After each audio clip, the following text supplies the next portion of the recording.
Madame, Monsieur, bonsoir. Bienvenue dans ce point de l'actualité, un jour pour célébrer les droits de la femme en Côte d'Ivoire.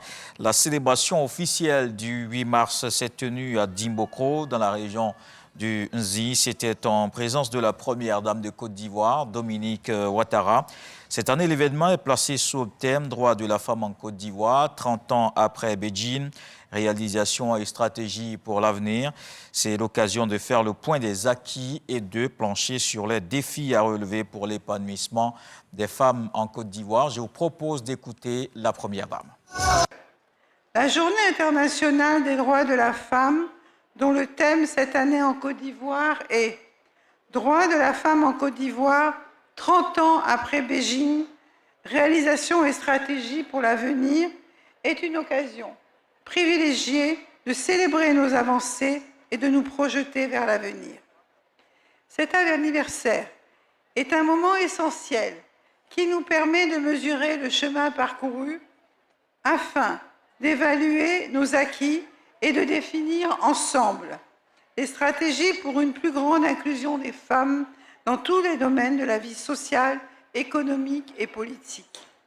En effet, en 3 décennies, la Côte d'Ivoire a fait des progrès remarquables en matière de promotion des droits des femmes. Aujourd'hui, notre pays compte parmi les plus avancés du continent africain en matière de lutte contre les discriminations à l'égard des femmes, selon le dernier rapport SIGI de l'ODCE.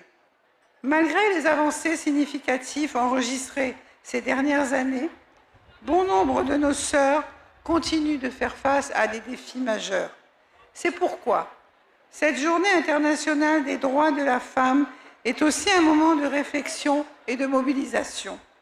Nous devons ensemble redoubler d'efforts pour promouvoir l'autonomisation des femmes, favoriser l'entrepreneuriat féminin et développer l'accès aux nouvelles technologies et à la formation. Nous devons aussi poursuivre la lutte contre les violences basées sur le genre jusque dans les hameaux les plus reculés.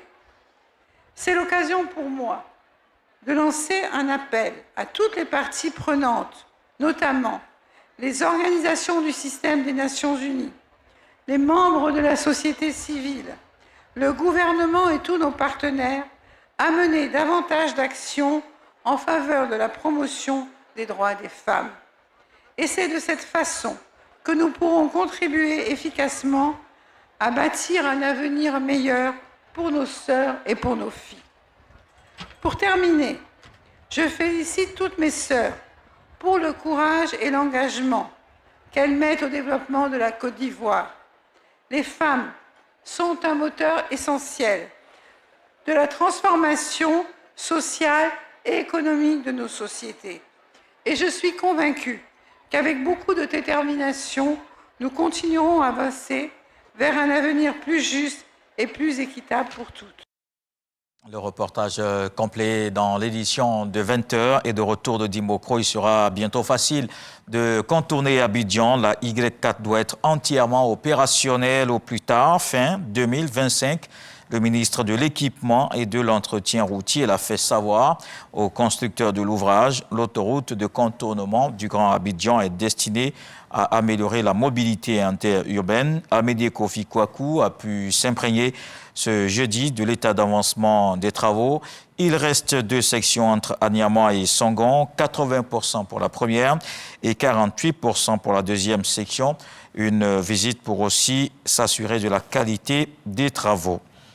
Dans le reste de l'actualité, la ville portuaire de Bahia Blanca, située à 600 km au sud de la capitale argentine, est frappée par des pluies torrentielles depuis ce vendredi matin. Au moins 10 personnes ont été tuées et plus d'1 millier d'évacuations dans la ville portuaire. 8 heures de pluie sans arrêt ont laissé la ville en grande partie sous l'eau. 1300 personnes ont été évacuées dans la sécurité de la ville. Le gouvernement provincial a déclaré qu'il envoyait des hélicoptères, des canoës, des ambulances et des camions portant de la nourriture, de l'eau et de l'équipement à la ville frappée. La garde côtière aidait à la rescousse avec des bateaux gonflables.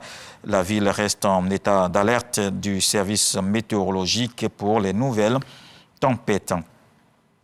Berlin, Paris, Londres et Rome saluent le plan arabe pour la reconstruction de Gaza.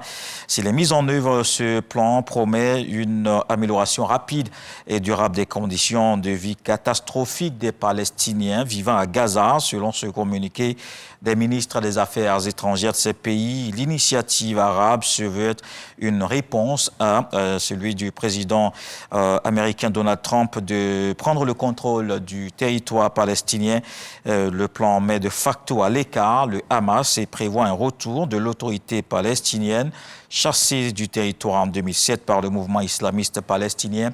Il a toutefois été rejeté par Israël et critiqué par les États-Unis. Auteur prolifique, une grande figure de la littérature, elle a plusieurs ouvrages à son actif qui lui ont valu d'ailleurs de nombreuses distinctions, notamment le prix national d'excellence Fatou Keïta. Elle est l'invitée de la page culture.